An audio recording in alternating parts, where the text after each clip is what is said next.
Es un hecho que la crisis económica que hoy afecta a las economías desarrolladas, Europa, Estados Unidos, se va a instalar en América del Sur. Tarde o temprano se va a instalar. Y es por eso que nosotros necesitamos tomar medidas como región para poder dar respuesta. Pero no solamente dar respuesta, sino también para proyectarnos como región cuando todo este tránsito global acabe y nosotros podamos decir, nos movemos en un mundo multipolar con instituciones sólidas y con una voz propia. ¿Por qué la crisis se va a instalar en América del Sur? Bueno, fundamentalmente por dos razones. La primera es porque hasta el propio Fondo Monetario Internacional ha reconocido que esta es una crisis de largo aliento. Es decir, las economías desarrolladas van a contraer sus mercados y van a seguir en estancamiento económico por 2, 3, 4, 5 y más años, ¿no? Eso es en primer lugar. Y en segundo lugar, porque todas las variables del boom que vive América Latina, América del Sur hoy, que hacen que tengan reservas internacionales, crecimiento económico, superávit fiscal, todas esas variables no las controlamos. No controlamos, por ejemplo, la tasa de referencia crediticia del Banco Central Europeo, de la Reserva Federal Norteamericana o del Banco Central Británico, que hace casi justo 10 años están cercanas a cero y hace que los capitales migren hacia los países en desarrollo y economías emergentes como América del Sur en busca de mayor rentabilidad. Tampoco controlamos el precio internacional de los commodities que hacen que el oro, el cobre, la plata hayan tenido un boom y los alimentos también en los últimos años.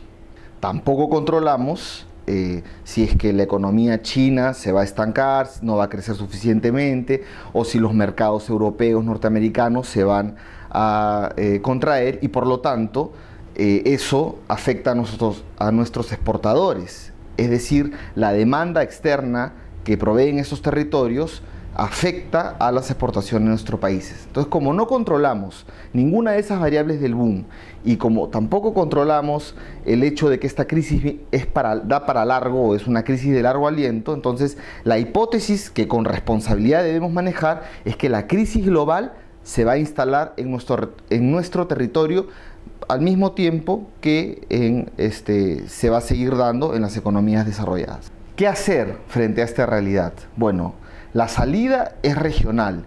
Estamos viendo que Europa ha tenido rescates, ha tenido que adoptar nuevas instituciones para poder hacer frente a las crisis de las deudas de sus países, de deuda soberana, en el caso de Grecia, ahora vemos el caso de España. La reciente cumbre europea también establece nuevas medidas para poder aliviar las crisis externas de sus países, ¿no?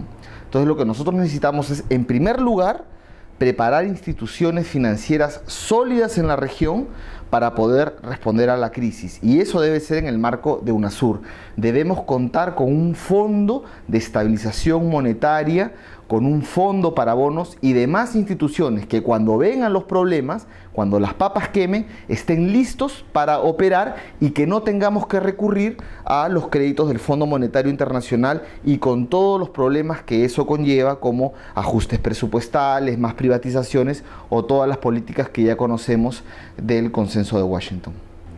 Lo segundo que hay que hacer, y tan importante como lo primero, es desatar en la región procesos de articulación y promoción de los mercados internos, específicamente procesos de industrialización, que es lo que genera mayor valor agregado, mayor empleo, y que los ingresos fiscales pasen a depender más de las dinámicas del mercado interno, del fomento de la demanda interna, que estar dependiendo de variables externas que no controlamos. En el Perú, por ejemplo, el proceso clave de industrialización se debe dar alrededor del gas natural, y es por eso que la industria derivada del gas natural es fundamental, el gasoducto.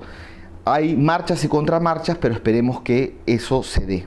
Junto con un proceso de industrialización sostenido, que se empiece desde ya, con todas las políticas que ello requiere a nivel regional, y la institucionalidad financiera para estar protegidos contra los golpes de la crisis, nos va a dar un escenario en que la región, América del Sur, va a poder tener tener una voz propia en un escenario multipolar cuando acabe la crisis y mantenerse autónoma de las políticas dictadas por el Fondo Monetario Internacional. El problema que existe es que hay dos visiones de desarrollo en la región.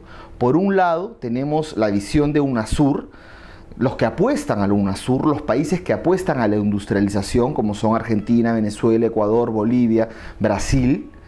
Y de otro lado, tenemos países que no, que tienen una visión de desarrollo a lo libre comercio y que su integración está totalmente sesgada al comercio internacional, específicamente a la liberalización arancelaria y protección de inversiones, que están conformando lo que se llama la Alianza del Pacífico, que rompe América del Sur en dos mitades. Una, la de UNASUR, y la otra que es prácticamente un ALCA reformulado, repotenciado y que unido a los TLCs con Centroamérica, con Estados Unidos y Canadá, forman un área de libre comercio desde Alaska hasta la Patagonia chilena y van en contra de este proyecto más de integración regional que es la UNASUR. Ese es el reto de la sociedad civil, de los movimientos sociales, empujar a los gobiernos de estos países y también profundizar en los otros países de UNASUR la conciencia de que debemos integrarnos y que debemos pasar por un proceso de industrialización. Y creo que ese es uno de los temas más importantes que debe discutir la CONADES. La integración financiera regional se viene discutiendo en el Grupo de Integración Financiera de la UNASUR, que depende del Consejo Económico y Financiero de la UNASUR, que reúne a todos los ministros de Economía y Finanzas de América del Sur y también a las presidencias de los bancos centrales. La propuesta ahí es tener un fondo monetario, un fondo de estabilización monetaria de América del Sur, donde los países puedan depositar sus reservas en lugar de que estén en el Tesoro norteamericano financiando los déficits del norte. También incluye un Banco del Sur, eso se está discutiendo en una comisión aparte, y también incluye una unidad de cuenta sudamericana que saque del comercio intrarregional al dólar, que es una moneda que tiene una alta volatilidad, que pertenece a la economía más endeudada del mundo, pero por ser moneda de reserva mundial es usada para el comercio internacional y eso distorsiona la competitividad de las exportaciones y también distorsiona en realidad todo el comercio interregional. Entonces se debe comerciar en América del Sur usando un promedio de todas las monedas y a través de cámaras de compensaciones implementadas por los bancos centrales o la que hay en ALADI, pagar el comercio en las monedas locales. Estos y otros temas tienen que ser de conocimiento de toda la sociedad e impulsados principalmente por las organizaciones de la sociedad civil.